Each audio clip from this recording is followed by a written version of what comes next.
Queue న్యూస్లో పనిచేయటకు senior video editors కావాలను సంప్రదించవలసిన నెంబర్లు 8688926084. కాళేశ్వరం మార్పుల వెనుక ఎవరున్నారు? ముందుగా అనుకున్న కాళేశ్వరం డిజైన్లను ఎందుకు మార్చారు? ఇరిగేషన్ అధికారులు ప్రతిపాదించారా లేదా పైనుంచి ఒత్తిళ్లా? ఉన్నతాధికారులపై జ్యుడిషియల్ కమిషన్ ప్రశ్నల వర్షం. తుమ్మిడిహట్టి వద్ద నీళ్లున్న మేడిగడ్డకు ఎందుకు తరలించారు?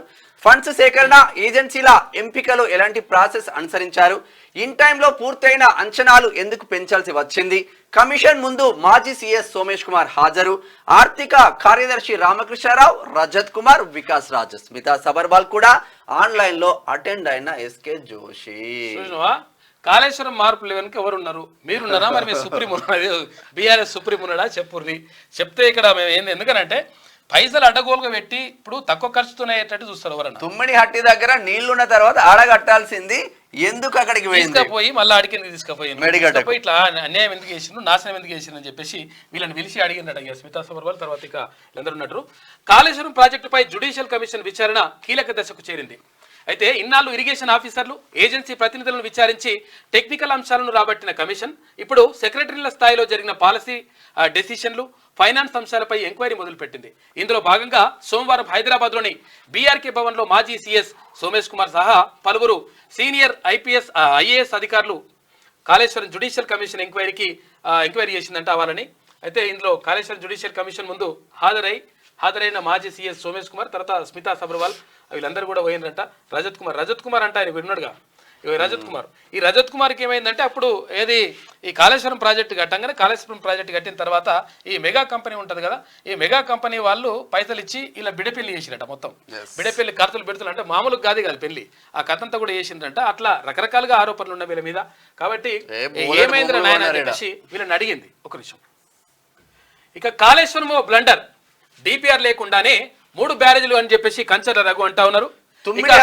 తుమ్మిడిహట్టి వద్ద నిర్మించి ఉంటే 2 లక్షల ఎకరాలు అదనపు ఆయకట్టు వచ్చేది. మేడిగడ్డ బ్యారేజ్ తో కొత్త ఆయకట్టు లేకపోగా బ్యారేజ్ బ్యాక్ వాటర్ తో మంతెన నియోజకవర్గం అంటే నాశనమైంది. 1000 ఎకరాలు మునుగుతున్నాయి.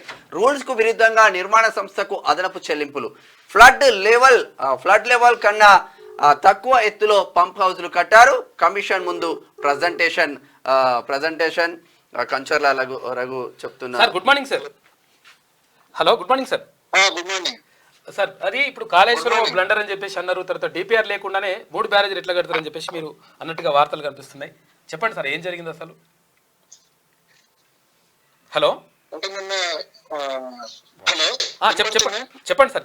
లైవ్ లో ఉన్నారు, చెప్పండి సార్. వాట్సాప్ అదే ఇది నిన్న కమిషన్ డిసిషన్ జరిగింది అనమాట. ముఖ్యంగా ఈ కాళేశ్వరం ప్రాజెక్టుకు సంబంధించి గతంలో దగ్గర నుంచి మొత్తం నీళ్లను తీసుకోవాలనేసి అనుకున్నారు. ఇది ప్రాంత నది ఆదిలాబాద్ జిల్లాలో తుమ్మిడిహట్టి అనే ప్రాంతం నుంచి ఈ నీళ్లను ఎల్లంపల్లి దాకా తీసుకురావాలనేది మొదటి ప్రతిపాదన. అయితే 2014 తర్వాత ప్రభుత్వం ఏం చెప్పిందంటే తుమ్మిడిహట్టి దగ్గర నీళ్లు లేవు, తుమ్మిడిహట్టి దగ్గర నుంచి తీసేసి మేడిగడ్డ దగ్గరికి మార్చారనమాట. దీంతో అసలు మొత్తం సమస్య అంతా దాంతోనే మొదలైంది. ఎందుకంటే మేడిగడ్డ దగ్గరికి మార్చేసరికి దాదాపు 25,000 కోట్ల రూపాయలు ఖర్చు పెరిగిపోయింది. రెండోది ఏంటంటే ప్రతి సంవత్సరం కూడా దాదాపు 1000 కోట్ల రూపాయలు కేవలం మేడిగడ్డ దగ్గర నుంచి వెల్లంపల్లికి లిఫ్ట్ చేయడానికి 1000 కోట్ల రూపాయల ఖర్చు పెరిగింది ప్రతి సంవత్సరం. ఇది కూడా రికరింగ్ ఎక్స్పెండిచర్. మూడోది ఏంటంటే మొత్తము ముంపు అసలు అదనపు ఆయకట్టు రాకపోగా వెల్లంపల్లి వరకు 1 ఎకరం ఆయకట్టు లేదు అదనంగా. మొత్తం 1000 ఎకరాల భూములు మునిగిపోయినాయి. సో ఎన్ని నష్టాలు జరిగినాయి.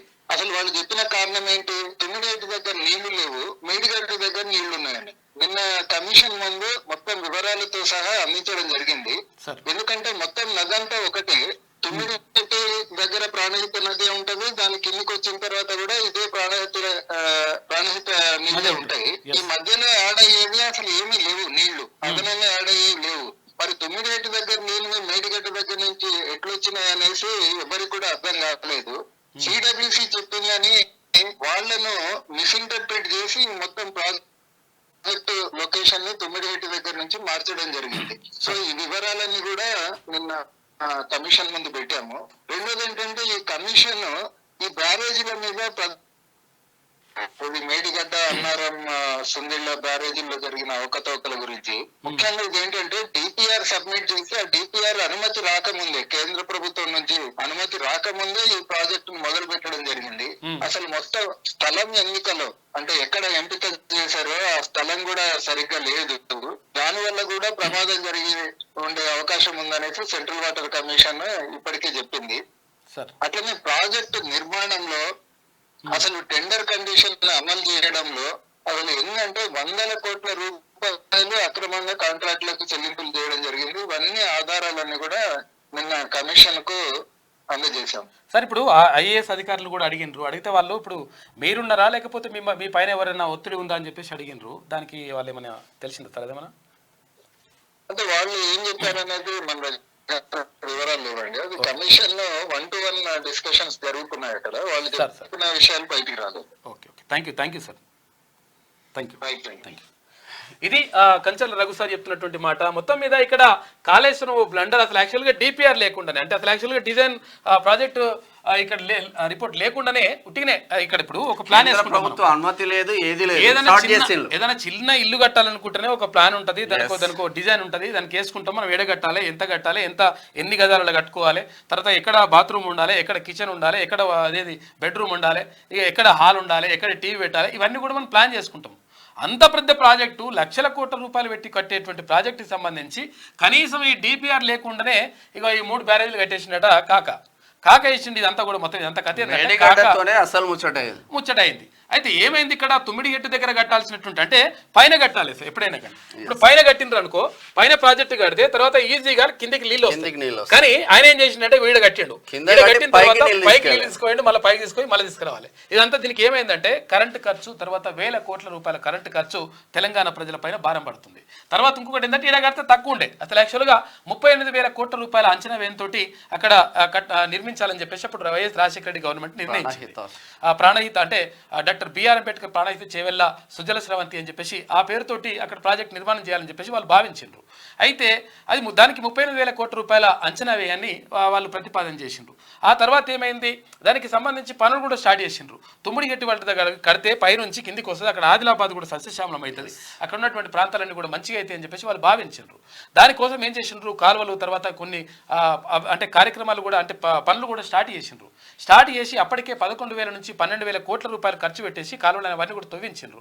ఇవన్నీ వేసిన తర్వాత అది పక్కకు పెట్టేసిండు కాక. ఎందుకంటే అది వేస్తే అలా కమిషన్ ఏం రాదు కదా. తర్వాత ఇప్పుడు అప్పటికి కొన్ని పనులు అయిపోయినాయి కాబట్టి అంత పైసలు రావని చెప్పేసి గడ కడతారు ఇడగాడు ఇట్లా అని చెప్పేసి కిందికి తీసుకుపోయి కట్టి మళ్ళీ మీదికి ఎత్తిపోసి మీద నుంచి మళ్ళీ కిందికి తెచ్చి చీఫ్ ఇంజనీర్ అని చెప్పేసి ఇటువంటి ప్రాజెక్ట్ ఏడగట్లేదని అక్కడ దాంట్లో కూడా వేసిండ్రు. ఏది గూగుల్లో చూపించిండ్రు. తర్వాత ఇక్కడ ప్రపంచంలో అట్లా ఎటువంటి ప్రాజెక్ట్ లేదు. కాళేశ్వరం బీబీసీలా డాక్యుమెంట్ కూడా పైసలు ఇచ్చి చేయించిండ్రు, అది డిలీట్ చేశారు ఇప్పుడు ఈ మధ్యలో. అయితే కాళేశ్వరం అని పాటలు కూడా ఇవన్నీ లంగలంగ కథలని పడ్డారు. కాబట్టి ఇదంతా కూడా తెలంగాణ ప్రజల్ని, తెలంగాణ సమాజాన్ని గత ప్రభుత్వం మొత్తం కూడా ముంచింది. మొత్తం వాళ్ళ జేబులు నింపుకోవడానికి మనని ఇప్పుడు అప్పులపాలు చేసినటువంటి పరిస్థితి 100% ఉన్నది. రఘు సార్ మంచి ఎక్స్పర్ట్, మొత్తం మీద ఆయన కరెంట్ మీద ఎక్స్పర్ట్. తర్వాత ఇంకోటి ఏంటంటే వీటిపైన కూడా మంచి అవగాహన ఉన్నది ఆయనకు. ఇది ఇట్లా ఉంటే మీకు వార్తలు రాయడం, విశ్లేషణ చేయడం వచ్చా? అన్యాయాన్ని ప్రశ్నించడం తెలుసా? ఇంకెందుకు ఆలస్యం? క్యూ న్యూస్ మిమ్మల్ని ఆహ్వానిస్తుంది. క్యూ న్యూస్లో పనిచేయడానికి అనుభవం గల కంటెంట్ రైటర్స్ కావాలను సంప్రదించవలసిన నెంబర్లు 8688926084.